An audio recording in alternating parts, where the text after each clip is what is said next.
All right. Well, we're back with part two or part three, if you include our pilot, with Matt Partlow, talking about his journey with multiple myeloma.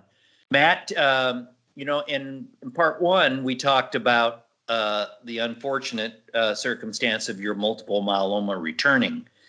In this section, we want to talk about the hopeful outcome you may get from a new trial that you're going to begin very soon.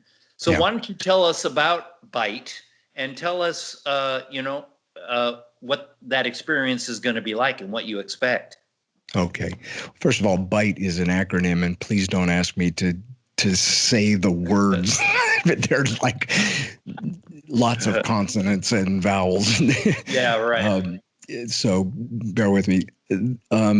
Tomorrow I will meet with the doctor who is executing the trial at Swedish Hospital here in Seattle. And so basically that's an introduction, and that will begin a 21-day screening. Mm-hmm. And so like when I did the bone marrow transplant, you go through screening, and then for CAR T, I went through screening again. So I'm very accustomed to this. And, jokingly, I feel like you're being tested as though you're an astronaut. I mean, you're put in things like a chamber where they're measuring how efficiently your lungs are putting oxygen into your blood. Mm. Of course, they're testing for any kind of HIV, staph infections, any problem with your kidneys, your liver, and this literally takes 3 weeks to kind of get through that. So I've been nominated by my oncologist for the trial. On paper, I look right. By the way, I'm perfectly sick. I'm not too sick and I'm not too well. And so one problem you can have is, like in my case, I'm on a maintenance dose of chemo to hold me in place. And the danger, in a weird way, is that, oh no, you got too well. And so now you're disqualified from the trial. But as it stands, I'm still good. And so you're in the zone. Huh? I'm in the zone. And not in too bad a shape at all. It's like I said before, a year ago in 2019, this very month, I was just in horrible condition. And so now I'm way stronger going into this. And it's kind of weird. You can have myeloma and be weakened, or you can have myeloma and be okay, which is most of the time I've been in really good shape. When I showed up at the SCCA in Seattle, I had perfect kidney function, liver, lungs, heart, zero heart disease, which kind of begs the question, well, how did I get cancer?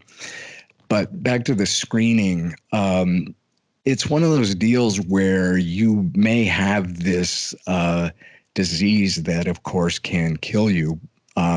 However, we're not going to kill you if we think we would by going through with this trial if there's something the matter that would just create problems. It's kind of like you might be dying, but we're not going to kill you. And so that screening is really important. Yeah.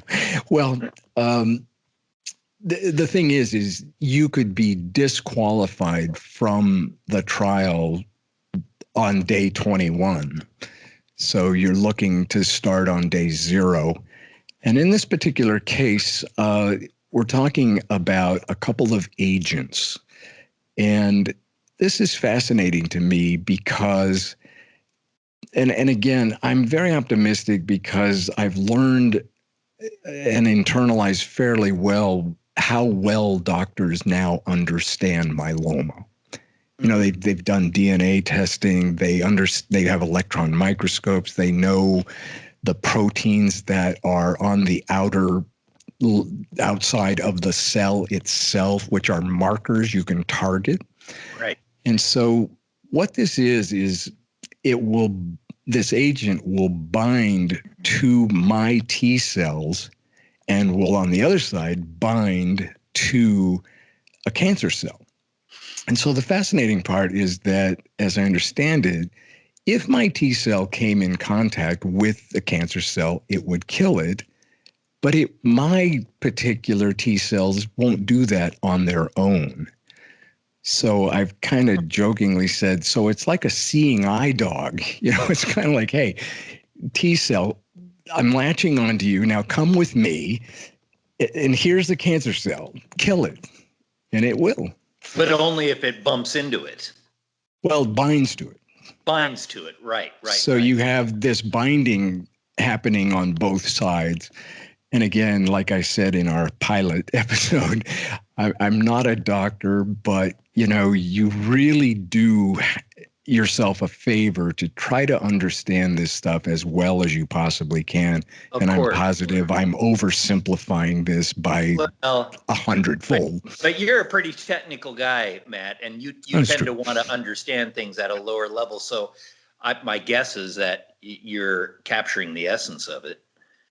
Well, it's really simple to be intellectually curious about something that's killing you. So, but I want to say I'm very optimistic because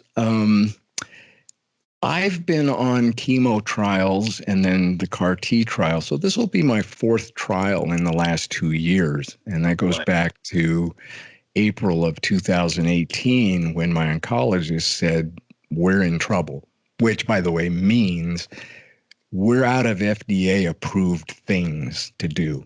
You've done them all. Now, here's another interesting note. Just last week, 3 new chemotherapies were approved by the FDA. So, wow, for multiple myeloma? Yeah, correct.